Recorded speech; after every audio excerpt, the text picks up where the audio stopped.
What's up, everyone? Welcome to the video. Today we're going to take a quick look at how to get a 2026 Hyundai Tucson started if the key fob dies. So I've taken the battery out of this key fob to demonstrate.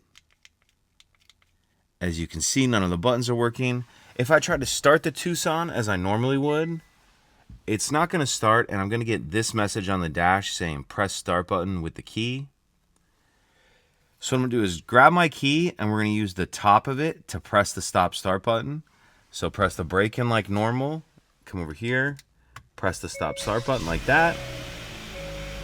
And once the vehicle starts, you'll be able to drive as you normally would. And then the only other thing you'll want to do is to replace the battery in your key fob as soon as you can. And I'll put a link in the description box of this video on how to replace the battery in this key fob in case you're unfamiliar. If you have any other questions, please let me know. If you could take a second to like and subscribe, it helps us out, and I'd appreciate it. Thank you.